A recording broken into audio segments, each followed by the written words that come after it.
iṣẹ́ àwẹ̀ nù ọṣẹ téèyàn máa fi wẹ̀ tí gbogbo wàhálà tó máa já dànù kí la fẹ́ mú tá a fi wẹ̀ àwẹ̀ nù kúrò lára òun náà lẹ̀ ń wò lẹ̀ máa sọ fún yín pé ewé ìbòtújẹ pé ewé ńlá ni èyí lewé túdè lára yẹn gbogbo tó ń dààmú yín lára tí ìlọsíwájú òfin sí tẹ́ ẹ ṣe léyìí àṣetì tọ̀hún àṣetì kú sọ́nà bí èéfín gbogbo ní tẹ́ ẹ ṣe kò yọrí sí rere ṣé túdè ní mú kúrò ń bẹ̀ ni túdè nìyí yóò mú kúrò ń bẹ̀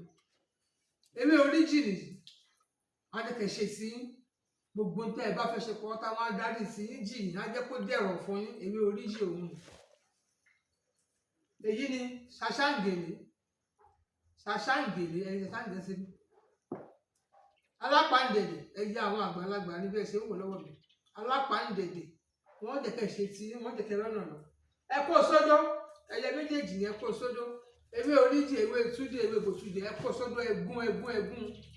ẹjọ́ kúnná dáadáa tó bá sì kúnná ẹ kó síkè kan wíwẹ̀ ẹ jí làwọn kẹwẹ̀ alẹ́ ẹ fẹ́ sùn fẹ́wẹ̀ gbogbo tẹ́ ẹ bá lọ àṣìṣe lára yín gbogbo tẹ́ ẹ bá ṣe àdáwọ́ láyé orí sí rere kọ́ńtàsì kan sí lélẹ́lẹ́lẹ́lẹ́ tó wàá bá wẹ́rẹ́ ni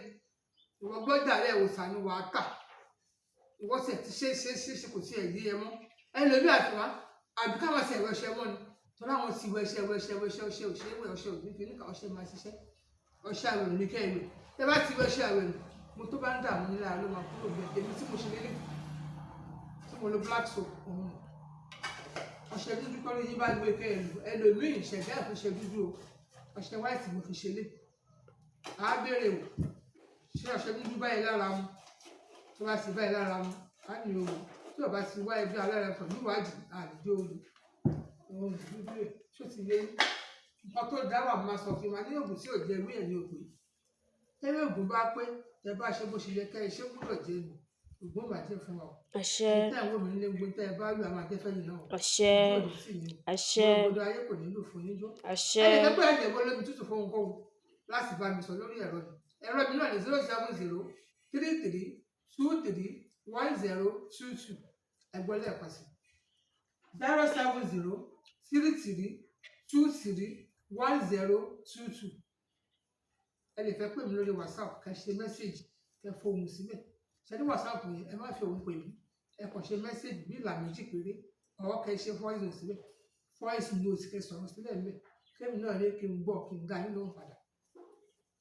whatsapp number náà ní 09033448232 whatsapp náà ni mo pè fún yín sí ni ẹ gbọ́ whatsapp náà lẹ́ẹ̀kan sí wọn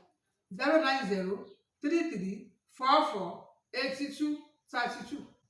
ayọ̀ ni mo fi yín sí tí bá tún padà bọ̀ bá tún bá yín ní ìdára pẹ̀lú ayọ̀ àti àlàáfíà tó owó àtọmọ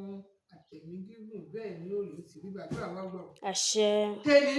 ọṣẹ àwẹ̀nù ni ẹ wọ ọṣẹ àwẹ̀nù tí nǹkan jẹ lára yín kí là ń pè ní àwẹ̀nù àwẹ̀nù òun ni wípé kí hàn sí lo ṣẹ́kan kó máa ń ṣàyẹ̀ kò dáhùn lára òun àwẹ̀nù òun là ń pè ní kí hàn ní ìdíwọ́ kan kó ṣe ń tó torí ṣe wàhálà yìí ojú tí ẹ kó má ti rí kí là ń pè ní àwẹ̀nù ibi tó bá wà lára tó jẹ́ ìdìnà fún yàn tí lọ síwájú òfin sí kálẹ̀ dáhùn kí là ń pè ní àwẹ̀nù àdáwọ́lé ẹni kó má yọ lásìkò kíákíá ká gbọ́wọ́lé lè ká ṣe ká má lè bọ́ ẹ ṣe tọ̀hún náà ká ṣe tọ̀hún náà kó má lójútùú òun là ń pè ní ká wẹ àwẹ̀nù ká gbaṣẹ́ ká fowó ṣiṣẹ́ kó má jẹ lára wa ẹlòmíì àwọn tí ẹ ti wẹ́ṣẹ́ kò sí yàtọ̀ wọn lè má wọlé